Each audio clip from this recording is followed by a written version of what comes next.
Hello everyone and welcome to this video. So in this video, we are going to learn about one of the most important vulnerability, which is known as file inclusion. But before starting file inclusion types of attacks, we need to distinguish between a unique vulnerability, which is sometimes confused with file inclusion, which is known as path traversal. Alright, so let's jump into this and see what this actually is. The first question that should arise to your mind is, why file inclusion? Does these types of vulnerabilities really hold that much of importance? The answer is yes. High value targets, if you are able to identify any file inclusion into those, for example Uber, PayPal, Google, Facebook, etc., then this vulnerability has the CVSS score, which lies in the range of high to critical. So what actually is file inclusion? So this vulnerability exists when any web application includes a file without correctly sanitizing the input, which allows the attacker to manipulate the input and inject path traversal characters and include other files from the web server, which basically means you need to identify an injection point and you need to include any file from the server. And if the server gives you that particular file, then yes, you have successfully identified a file inclusion based vulnerabilities. Now, to make the situations more worse, you can include some of the sensitive files from the server, which will hold a lot of severity and make the bug critical. Alright. So I have demonstrated a diagram over here in which you can see on the left hand side is the attacker, on the right hand side is the server, which may be vulnerable to path traversal or file inclusion. So the first thing that will happen over here is the attacker is going to send a request to the server, and in return the server is going to reply with a response. Now in path traversal based vulnerabilities, attacker is able to read one of the file from the server. For instance, if the given server is running onto a Linux-based operating systems, then the attacker is able to read the etc passwd or the etc shadow file. And if the system is running on a Windows-based computer, then the attacker can read the log file or the boot.ini file. Alright. Now, to understand this more, and to get a clear picture of what is the difference between path traversal and file inclusion, you can see this figure in which you can see there are two circles, the outer circle and the inner circle. The outer circle represents file inclusion. The inner circle represents, which is a subset, path traversal. So this basically means file inclusion based vulnerabilities is the combination of path traversal plus execute files, which basically means in file inclusion, you are able to read the files from any server, and also you are able to execute files as well. And if you are able to execute the files, then you have found a valid file inclusion based vulnerability. So I hope this is clear with everyone, and you know now that the path traversal is a subset of file inclusion, and in file inclusion you can also execute the files onto the server. In the next videos we are going to see how you can demonstrate a file inclusion and path traversal like vulnerabilities onto any given server. We are going to see how can we identify a LFI vulnerability onto a given particular web application. So it is the practical time, and let's quickly jump on to the practical to see how can we actually identify and exploit this vulnerability. You can see over here, I'm onto a target application, which is testphp.villainweb.com. And once I'm onto this particular website, what I'm going to do is I'm going to set up burp suite with this website. As you can see, I'm running on to the latest version of burp suite, which is 2020.9.1. Now, I have also been running one burp suite instance of 1.7.34.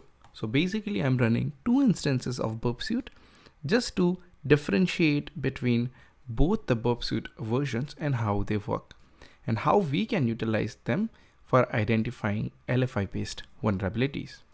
So because of limited options into burp 2.0 that we cannot crawl or use spider onto the target web application, I'm going to demonstrate this attack with the help of burp 1.x version, which can be freely downloaded from the PortSecure website. Alright, so once I have set it up, the burp suite 1.7 version with my target browser, that is Mozilla Firefox, I'm going to intercept this particular application and I'm going to bring the particular request in burp, as you can see onto your screen. Now I will just reload this and you can see I have got the successful request over here. Now I'll simply right click and click on repeater because I want to use this request later on.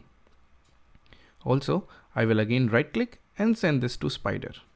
I'm sending this to spider because I want as many as endpoints for this specific target. Remember, if I'm increasing the scope for my target, that means I may get a lot of parameters that may turn out to be vulnerable and I can identify a valid LFI based vulnerability. That's why putting this to spider is very important. Now, it sometimes may ask you to submit the forms it come across onto any target web application. If you want to submit this, you can submit with some random or junk data, or you can simply ignore it. For now, I'm going to ignore this form. Alright, now let's go back to target and you can see this is my target web application on which I'm performing a test and trying to identify a valid LFI based vulnerability. Now I will just right click over here and click on add to scope. I have already done this before and this is added to my scope. Remember, whenever you're sending any target application for spidering, it will ask you to add to scope. As I've already done this, you can see now it is showing an option which is remove from scope. Alright, so once we have done this, I'm going to again send this to spider just to crawl more endpoints so that we get more parameters and our scope gets increased. Now you can see over here are all the particular URLs which have been crawled. Now I'm going to filter them based on parameters, or you can say I'm going to sort them based on parameters. So you can see over here are all the parameters that can be seen, or all the endpoints that can be seen for a target web application. Now, if you're testing onto an application which has multiple endpoints or has a very big scope, there would be thousands of URLs that will be crawled by burp suite. And in those circumstances, it may get difficult for you to choose each URL one by one to identify which one to test. Now, for that, what you can do is you can simply use the burp search feature. How to do that? Just go in burp and click on search. Now, as we know, there are some of the specific set of injection points or vulnerable parameters for LFI based vulnerability, and you can simply search those vulnerable parameters. I'm going to attach the list of vulnerable parameters into the description, wherein you can download it and you can identify those parameters as well. Now, one of the parameter is file equals to. This parameter means that my target web application is going to show a file that can be any file. Let's say it is a PDF file, a JPG file, a PNG, or an audio file. So the file is stored onto the target server and it is going to give that file to any user when the user wants that particular file. So what if instead of that particular file, we request for something else to the target server?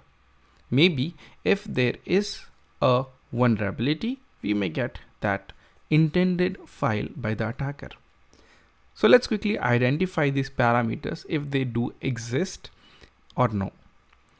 Over here you can see I'm choosing the option which is case sensitive, and the locations is only request headers because I want this parameter in my request headers and request body, not in the response.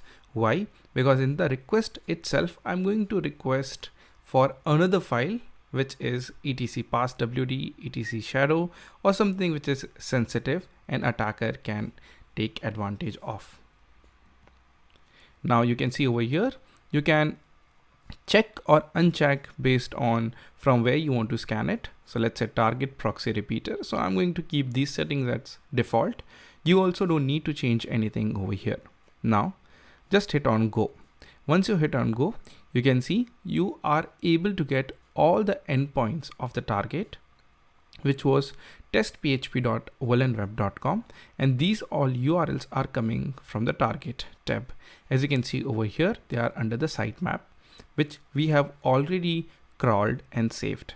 Now you can identify, yes, it matches a particular parameter, which is file equals to over here. Now I'm going to choose one of these and send it to repeater because I want to try LFI on these particular requests or these particular parameters. So here you can see this is an image which is getting loaded from the server because the request looks something like get showimage.php and file equals to the image name.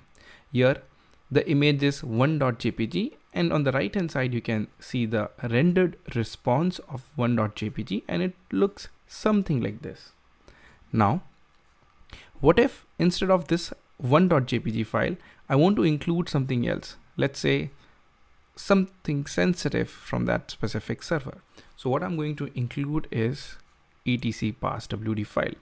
Remember, this passwd file is considered sensitive for any server because it contains the name of the users, and the attacker is able to enumerate the names of the users onto that particular server which is running. So you can see over here, I'm going to send a request and you can see we got an error. Now I'm going to add .. and you're able to see successfully I'm able to see the passwd file. Now why did I add the .. That is only because to get one step out of that particular directory or go one step back of that particular directory. And you can see over here, I'm successfully able to see the passwd file into my response.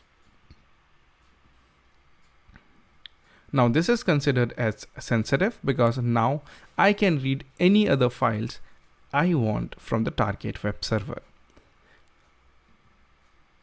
I hope you guys understood how you can also identify LFI based vulnerabilities from any target web application if the input is not sanitized and anyone is allowed to read any sensitive files from vulnerable parameters like file equals to onto any target web application. Thank you.